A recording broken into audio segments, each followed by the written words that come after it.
Brother, ketemu lagi. Selamat siang. Siapa yang sudah dijamah oleh Tuhan? Haleluya. Amin. Pada saat kita sudah dijamah, kita sudah mengalami visi. Karena sekali lagi visi dari FGB MFI adalah bagaimana Roh Kudus merubah hidup kita. Kita punya hidup yang baru dan bagaimana Tuhan membebaskan kita dari belenggu dosa. Pada saat kita mengalami itu, pada saat kita menerima Roh Kudus, kita sudah mengalami visi. Amin. Jadi kembali,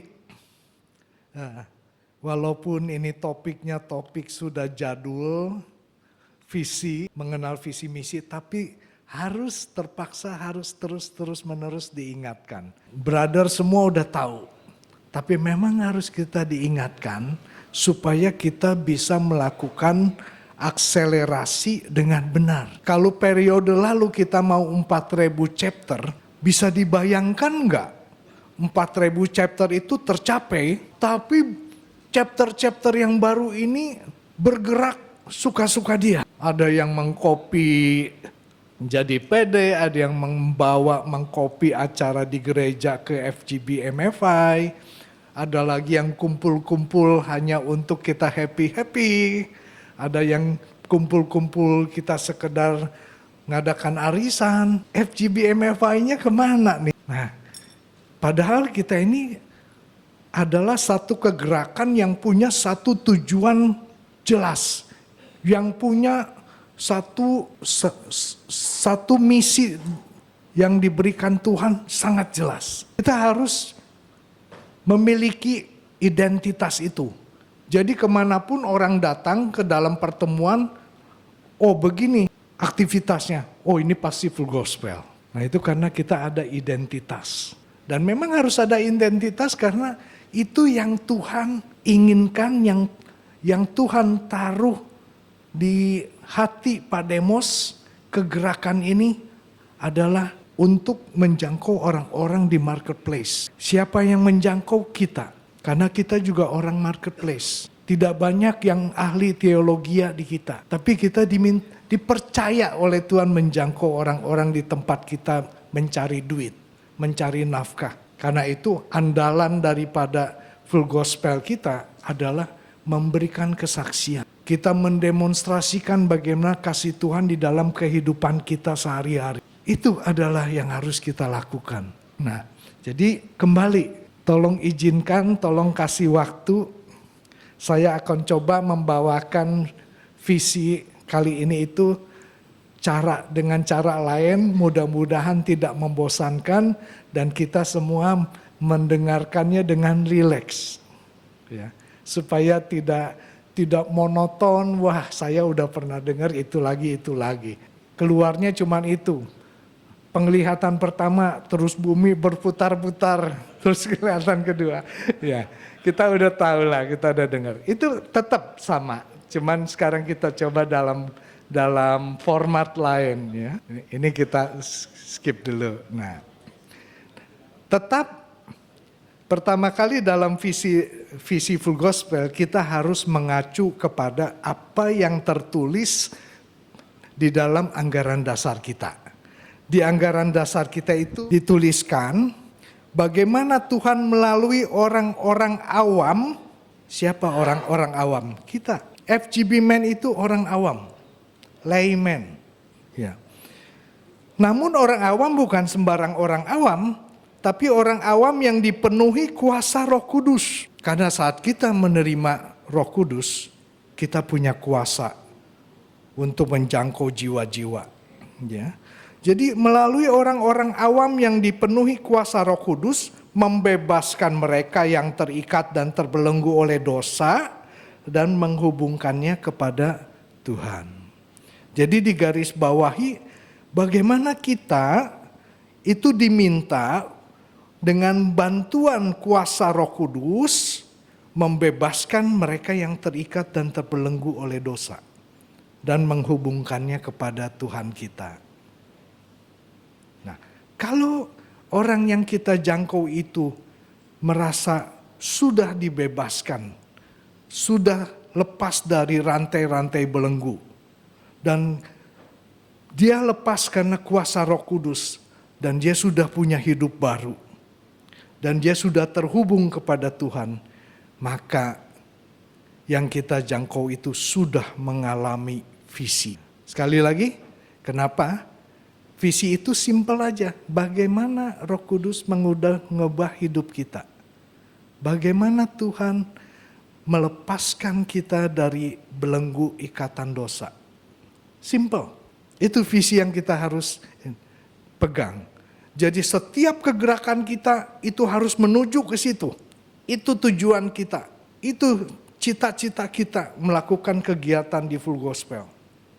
Yaitu menjangkau jiwa-jiwa supaya dia mengalami sendiri perjumpaan dengan Tuhan. Dan orang-orang biasa tersebut menjadi luar biasa melalui kuasa Roh Kudus. Kenapa menjadi luar biasa?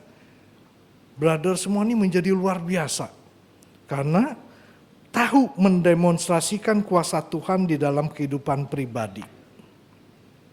Ya, itu di dalam buku The Vision Intensified, halaman 12, 18, dan 19. Dengan mendemonstrasikan kuasa Tuhan di dalam kehidupan kita, maka dengan sendirinya, dengan kuasa dari Roh Kudus, kita bisa menjangkau jiwa-jiwa. Jadi orang-orang itu akan datang kepada Tuhan. Oh, luar biasa ya Tuhan itu ya. Kok bisa ya dia yang tadinya kayak begitu atau yang tadinya itu utangnya banyak, sudah putus asa. Kok bisa menjadi orang yang berbahagia? Kok bisa dia bangkit lagi? Siapa sih Tuhannya? Nah di sana kita jangkau orang-orang ini. Karena kita juga ingin mereka-mereka ini yang di marketplace mengalami juga kasih Tuhan yang sudah kita alami. Kemudian pertanyaannya, memang ada bro di marketplace itu yang perlu kita jangkau, yang terbelenggu oleh dosa, terbelenggu oleh ikatan-ikatan rantai-rantai yang tadi ada yang sudah katakan stronghold, sesuatu yang membelenggu, yang tidak bisa dia lepaskan.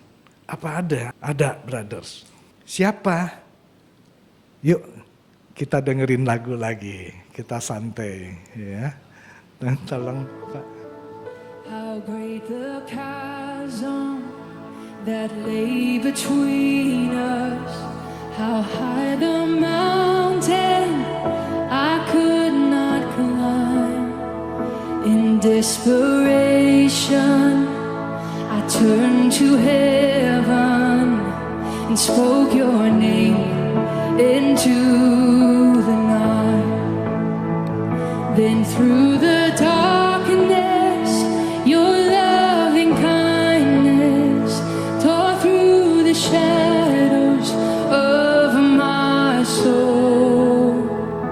The work is finished, the end is written.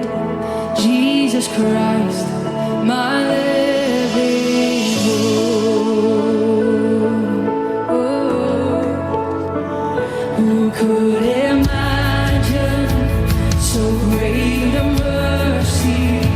What heart could fathom such boundless grace? The God of ages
Saya potong dulu.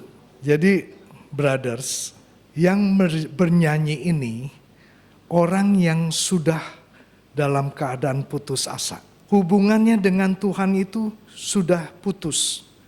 Dia melihat hubungan dengan Tuhan itu sudah terputus oleh jurang yang dalam.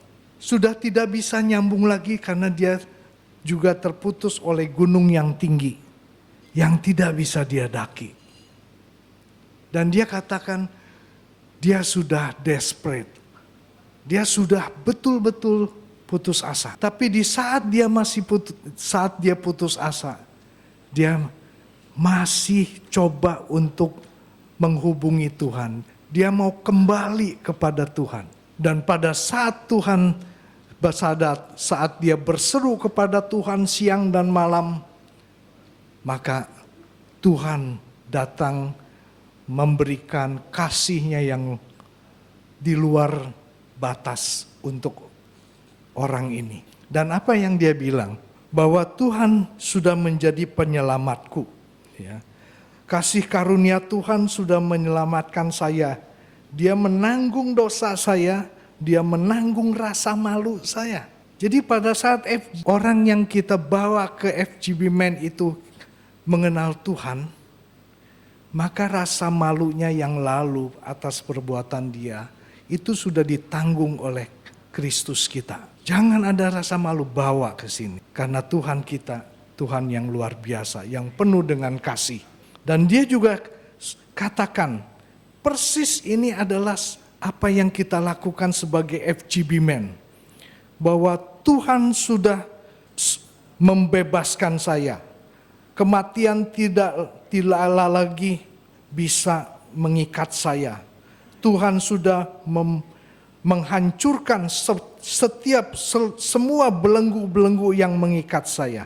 Dan sekarang Tuhan adalah harapan hidup saya. Ini luar biasa, brother. Ini adalah FGB Men kita. Bagaimana kita menjangkau banyak orang-orang seperti ini di marketplace. Dan saya kasih kesaksian singkat karena harus mengikuti panduan dari cara bersaksi di FGB MFI itu katanya 7 menit. 2 menit cerita mengenai problem yang saya hadapi. 3 menit kemudian bagaimana Tuhan menolong saya. Dan 2 menit terakhir bagaimana hidup saya setelah ditolong Tuhan. Saya pernah ada pengalaman bahwa waktu saya masih kuliah di Amerika, teman satu kamar saya, orang Singapura, itu teman baik sekali. Dan dia juga seorang Kristen. Cuma entah bagaimana pada satu hari dia mengatakan, Johan, kayaknya aku lihat loh, kayaknya you gak bisa lewat, umur you gak bisa lewat dari 65. Waktu itu masih sama-sama udah, oh ya thank you bro. Sudah saya umur 30 gak ada masalah, 40 gak ada masalah, 50 gak ada masalah. Begitu 60, keinget gak? 61, 62, 63, wah tinggal 2 tahun bro. Nah waktu itu kebetulan ada NFL, saya cari Pak Rudi Sirapanji. Karena saya baca kesaksian Pak Rudi Sirapanji di Voice, dia pun di Kuamia bahwa umurnya akan selesai waktu dia umur sekian. Itu pentingnya Voice, brother. Voice itu adalah kesaksian yang pasif. Kita nggak tahu, brother nggak tahu apakah Voice ini berguna atau enggak. Tapi percaya, begitu ada kuasa Roh Kudus, Voice itu Tuhan antar kepada orang yang membutuhkan. Itu yang membutuhkan saya waktu itu, brothers. Dan setelah dikuatkan oleh Pak Rudi Sirapanji, saya tenang. Begitu 65, lewat. Wah, sudah bebas. Nggak lama, brothers. Kira-kira 68, saya kena DBD. Waktu itu masih COVID. Jadi, saya ketemu dokter, saya punya trombosit itu masih tinggi, 166. Tapi dokter bilang segera masuk rumah sakit. Saya pikir Masih 166 suruh masuk rumah sakit ngapain gitu. Saya nego sama dokter bilang nggak boleh. Tapi terakhir saya menang juga. Oke dok, saya masuk, saya ikutin. Tapi saya masuknya malam. Saya masuk mau menikmati hidup di rumah. Karena waktu itu COVID. Siapa yang jenguk saya? Istri saya bilang nggak usah ikut. Nggak usah jenguk saya. Saya sendirian di rumah sakit. Akhirnya boleh. Tapi begitu masuk rumah sakit, keesokan harinya sudah drop sampai 100 lebih sedikit. Keesokan harinya drop lagi. Cuman ke 80, drop lagi sampai 12. Trombosit saya tinggal 12. Keesokan hari saya pikir udah 12 balik lagi lah ya. Kan udah di bottom. Turun ke 11 bro. Udahlah Tuhan, 11 ini udah balikin lagi dong gitu. Keesokan harinya bro, tinggal 9. Wajar nggak saya ingat lagi? Tapi pada saat itu, karena saya sendirian di rumah sakit, setiap hari saya nyanyi lagu ini. Tuhan, apapun saya percaya, Engkau adalah harapan hidup saya. Pada saat saya putus asa, tanganmu masih ada. Saya tidak ada setelah saya berdoa, bernyanyi, karena cuma sendirian juga di rumah sakit. Saya nyanyi bro dari pagi sampai saya tidur. Susternya juga bilang, kok sakit tapi bisa nyanyi ya, bisa sukacita gitu. Karena kita punya Allah yang besar ya. Nah, amin. Nah, kenapa saya bisa bersukacita?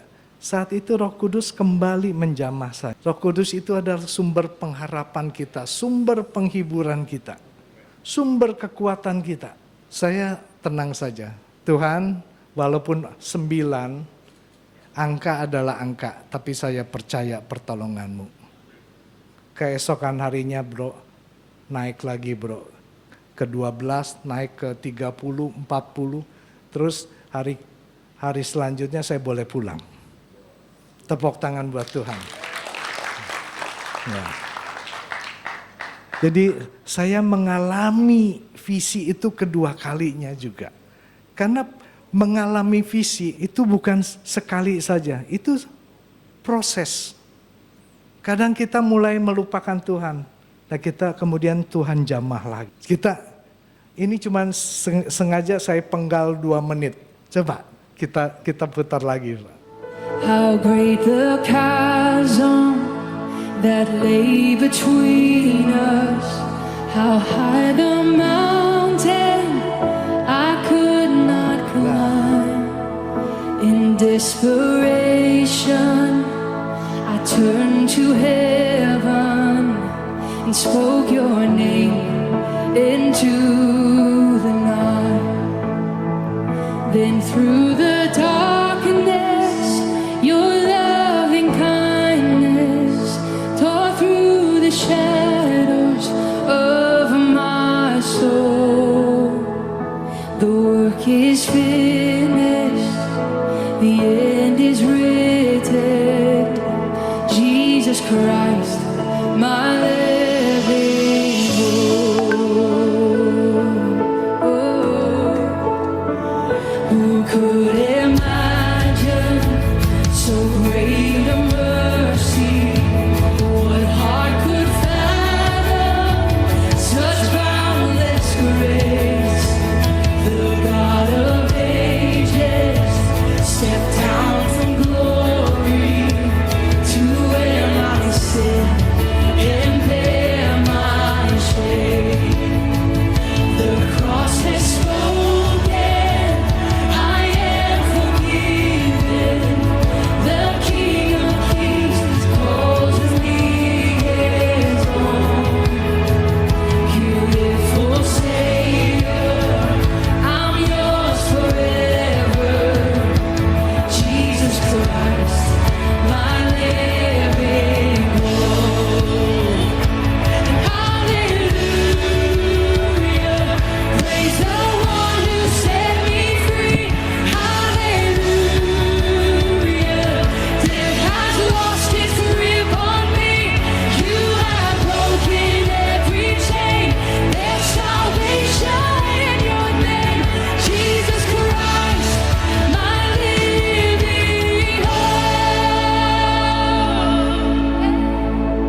brothers, percaya dengan Tuhan. Dan kita memahami tugas kita adalah menjangkau orang-orang yang dalam situasi seperti ini. Kasih kesaksian. Seperti kesaksian yang diberikan oleh Pak Rudi Sirapanji di buku Voice.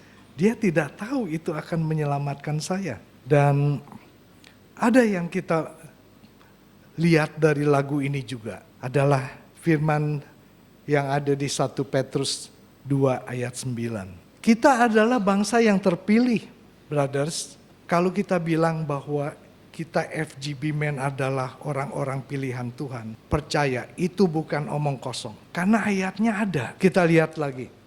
Kita adalah orang yang terpilih, imamat yang rajani, bangsa yang kudus, umat kepunyaan Allah sendiri.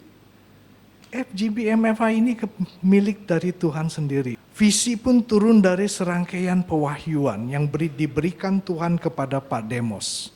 Dan ini saya bold. Supaya apa? Supaya kamu memberitakan perbuatan-perbuatan yang besar dari Tuhan.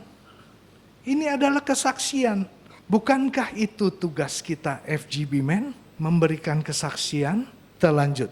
Kesaksian apa? Kesaksian tentang bagaimana Tuhan memanggil kita keluar dari kegelapan. Keluar dari belenggu-belenggu. Keluar dari ikatan si iblis. Dan Tuhan bawa kepada terangnya yang ajaib. Bukankah itu kita FGB Men? Jadi apa yang kita lakukan, brothers, di FGB MFA itu adalah sesuai dengan firman Tuhan. Apa yang kita lakukan adalah mengikuti tuntunan ilahi. Karena itu dikatakan setiap gerakan kita harus dipimpin oleh Roh Kudus. Kita selalu kembali kepada akar kerohanian. Kenapa, brothers? Karena kita ini FGB MFI terbentuk karena visi dari Tuhan. Amin.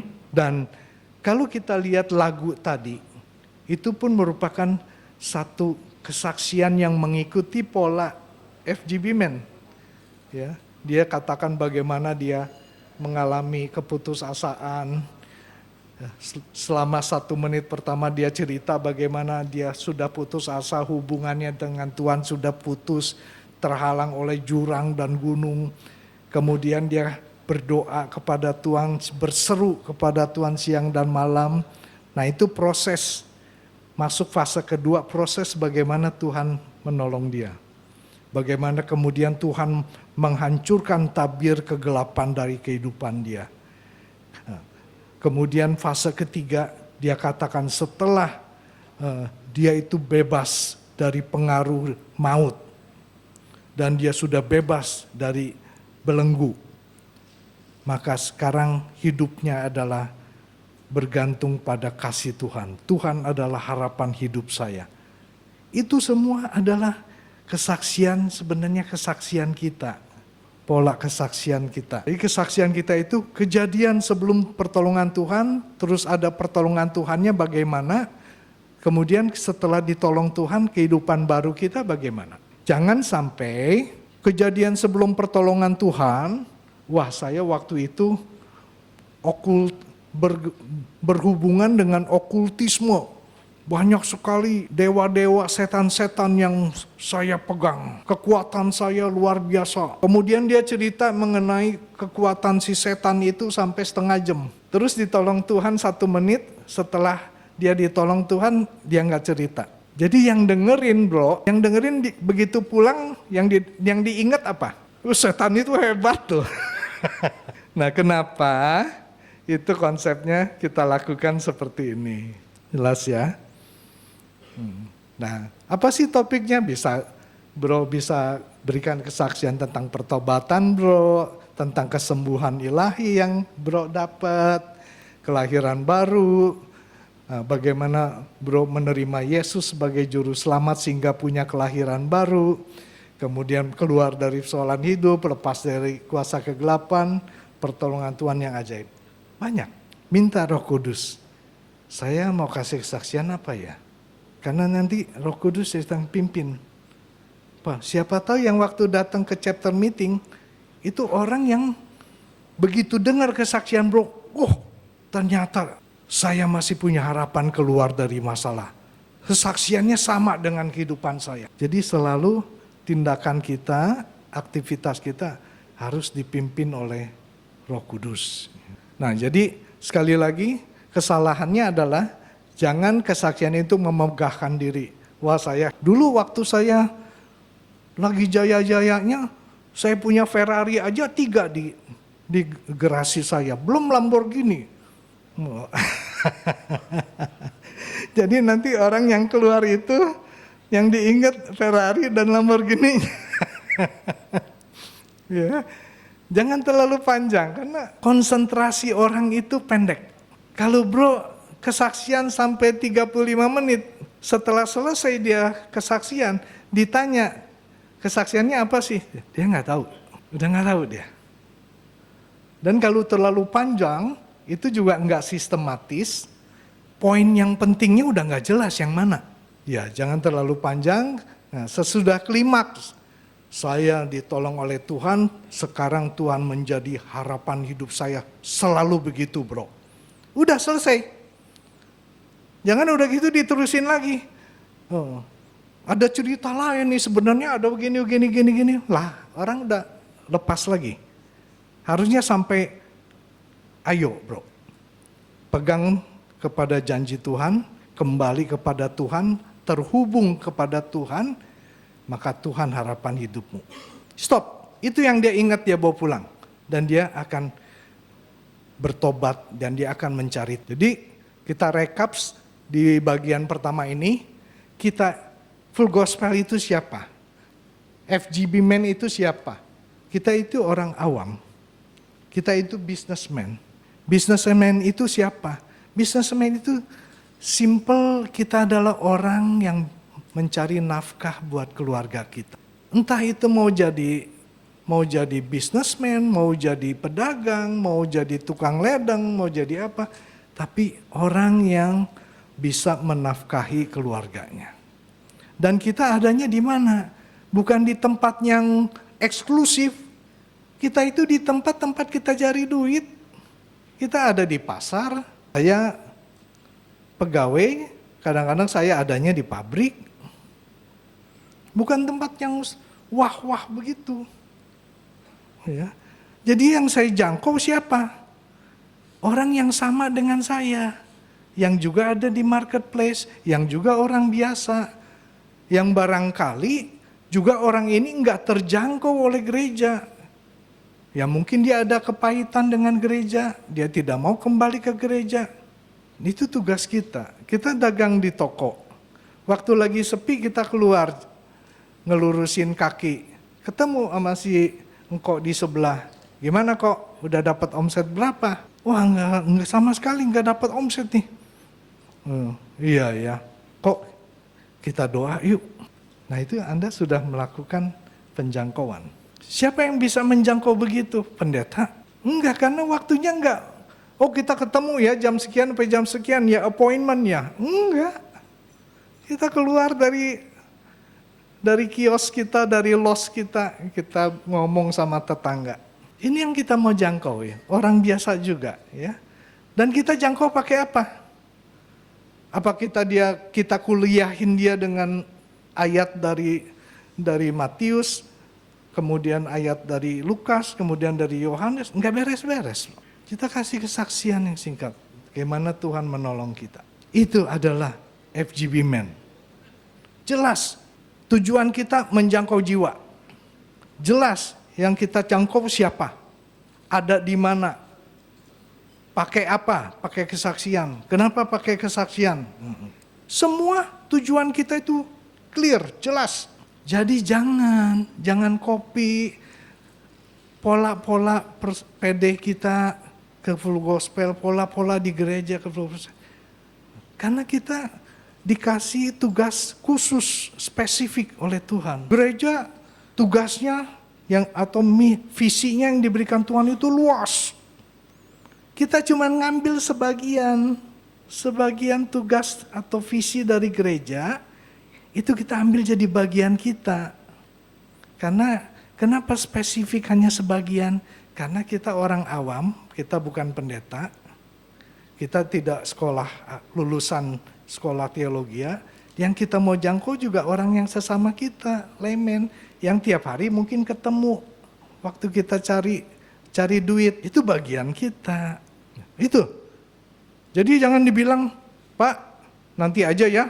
Kalau di gereja saya itu lagi nggak ada kerjaan, baru saya bantu Bapak di full gospel. Bukan begitu. Kalau saya terpanggil untuk melayani Tuhan di full gospel. Karena Tuhan yang memilih saya. Karena Tuhan melihat banyak orang-orang di sekitar saya. Sesama pegawai, sesama pedagang. Itu yang harus dijangkau. Nah, kita lakukan. Karena itu tugas spesifik. Jadi full gospel itu punya jelas sekali. Tujuannya jelas, bagaimana caranya jelas, yang dijangkau siapa jelas. Itu kita. Nah, kita mau akselerasi. Kita harus pegang visi itu. Kalau enggak, katakan chapter kita menjadi 4.000, tapi masing-masing yang tambahan 2.000, 3.000 chapter yang baru itu jalan sendiri-sendiri, enggak jelas kemana. Mungkin kita perlu 2 periode lagi padahal untuk ngeberesin lagi gitu. Ya, jadi enggak jelas full gospel itu ada. Ya, nah ini rekap. Ini fase pertama selesai. Sekarang fase kedua. Kita udah ngerti ya tadi fase pertama siapa itu kita. Visi full gospel itu gimana? Apa yang Tuhan pesankan pada Pak Demos kepada FGB Men harus bagaimana? Itu tadi sudah kita mengerti, kita pahami. Kita baru pahami itu. Tapi kemudian pertanyaannya kita sendiri mengalami enggak? Karena hanya kalau orang atau member mengalami visi, artinya dia bertemu dengan Tuhan di chapter kita, bro, dia juga akan menjadi pelayan Tuhan di FGB Men yang militan. Dan itu akan membuat chapter kita menjadi berapi-api. Maka akselerasi pun akan jalan. Ayo bawa, bro. Setiap member kita yang belum mengalami perjumpaan dengan Tuhan, yang belum mengalami visi, kita bawa untuk mengalami visi. Kita bawa untuk mengenal Roh Kudus yang membebaskan. Sekarang pertanyaannya, kita sendiri udah mengalami visi belum? Tuh, bro nggak usah jawab. Ya, kita relax lagi ya, kita istirahat lagi. Kita dengar lagu lagi. Rasakan bro, ada Roh Kudus bekerja di dalam hati kita. Membawa sukacita, membawa damai, membawa penghiburan baru, membawa pengharapan baru. Mari.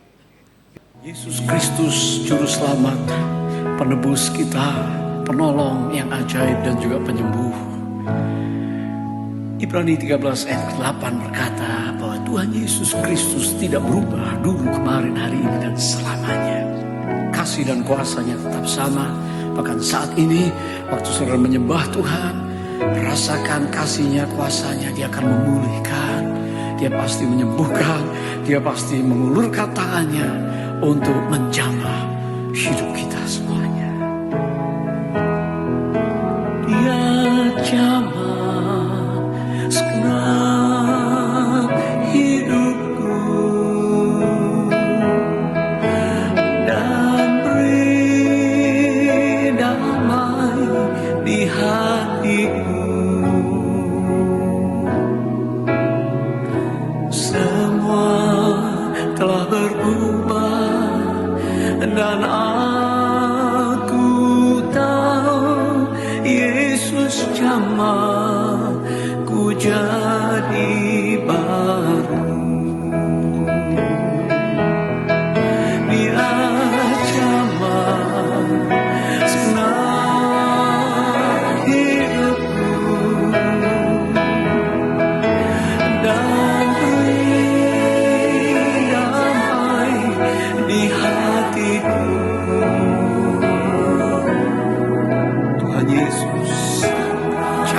saat semuanya akan diperbaharui. Dan kami tahu saat ini Yesus jamah pujani.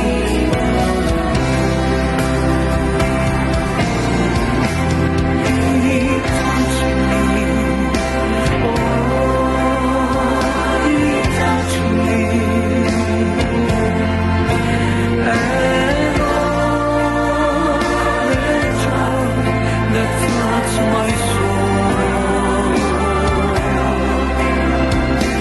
Something happened, and now I know Jesus touched me and made me whole.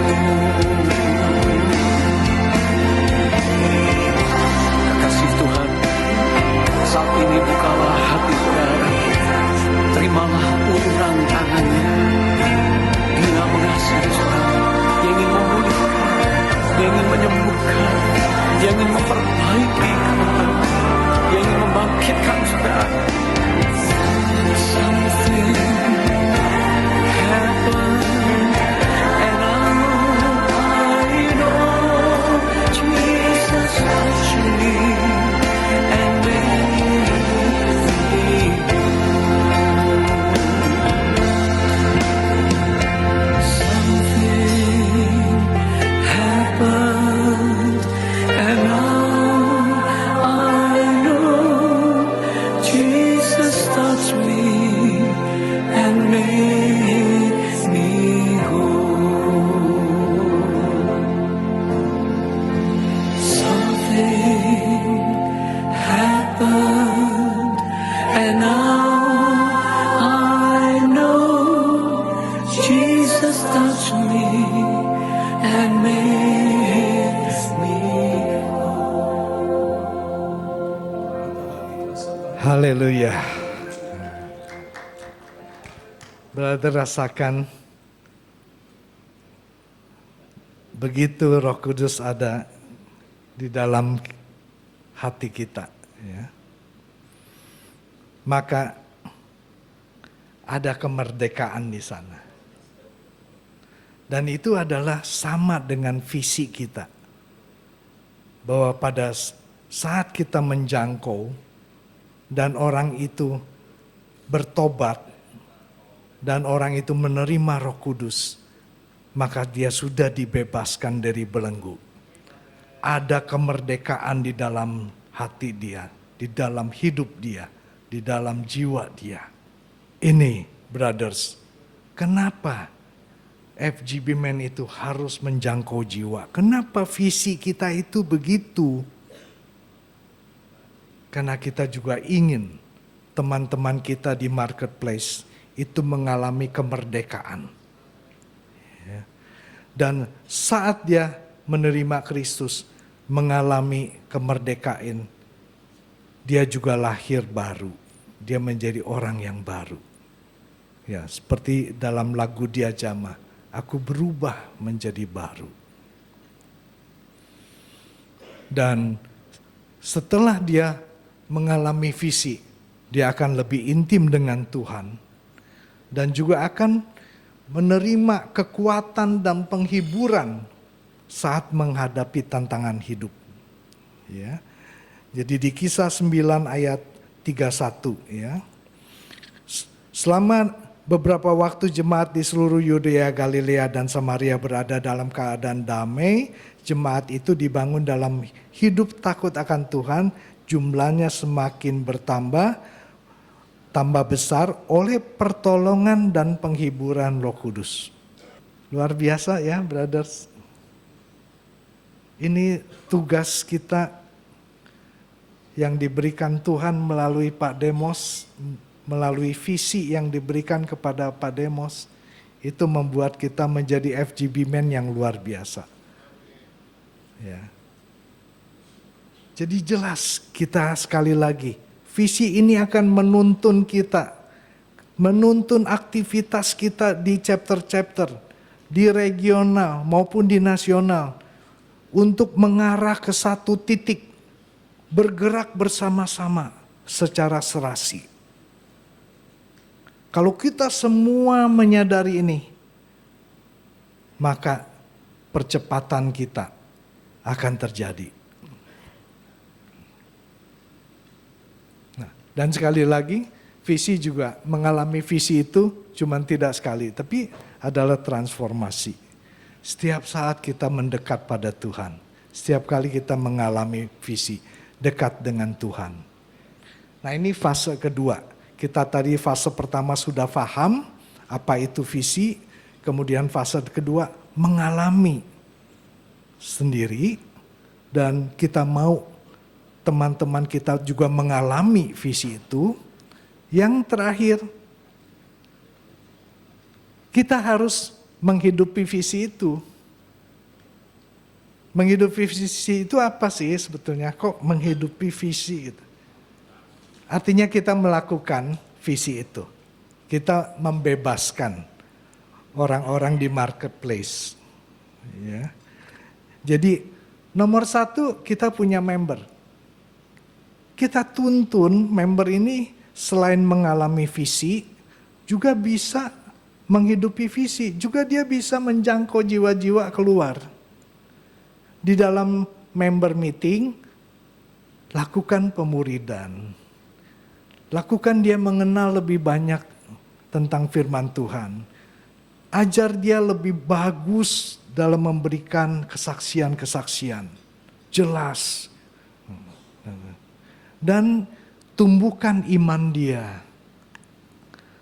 Dan supaya dia tahu ada Roh Kudus yang luar biasa yang memberikan kuasa. Dan siapkan dia untuk menjangkau jiwa. Baru multiplikasi kita akan mengalami percepatan.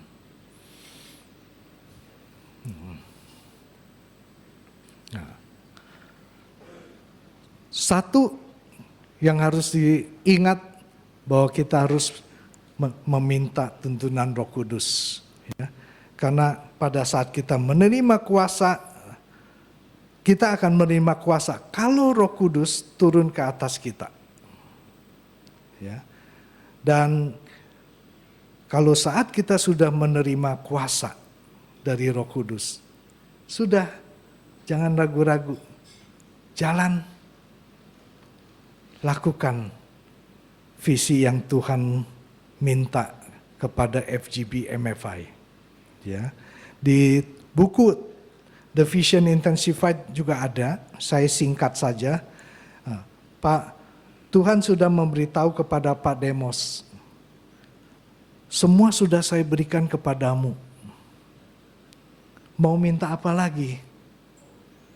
Yang kau lakukan adalah pergi dan lakukan. Roh Kudus pun sudah diberikan pada kita. Ya, jadi itu yang dinamakan selalu kita kembali kepada ke akar kerohanian. Selalu Roh Kudus yang berperan, bukan kita. Ya. Dulu, sebelum saya kembali ke akar kerohanian pun, saya masih punya waktu. Ya. Saya pertama jadi CP. Pak Lukman tahu kita satu ini, Pak Lukman di Plaza Indonesia chapter ya. Saya dulu chapter saya, sekarang Semanggi chapter, nah CP-nya ada di sini. Nah, dan RVP-nya juga ada di belakang. Sekali bikin chapter meeting 30 orang. Meriah sekali. Apa yang terjadi? Saya lakukan itu bukan buat kemuliaan Tuhan. Saya lakukan itu untuk menunjukkan saya berhasil. Pada saat ramai begitu yang saya undang adalah pembicara-pembicara, pendeta besar. Dan saya bangga. Dan pendeta itu juga cukup surprise. Hebat ya, full gospel bisa ramai begini. Kayak gereja itu. Tapi begitu Tuhan tidak menyukai kita memegahkan diri, yang datang itu merosot terus. Tinggal beberapa orang, saya nggak tahu kemana mereka. Dan pada saat itu, sebelum bertobat,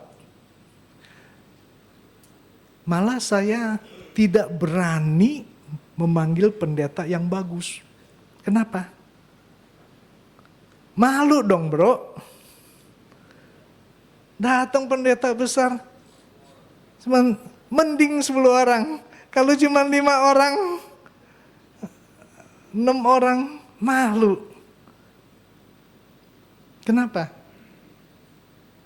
Mengandalkan diri sendiri, tidak berserah kepada tuntunan Roh Kudus. Tidak, ini chapter itu saya monopoli, saya ambil alih. Padahal ini chapter kan punya Tuhan. Jadi ini milik saya. Kalau chapternya hebat, wah saya yang hebat.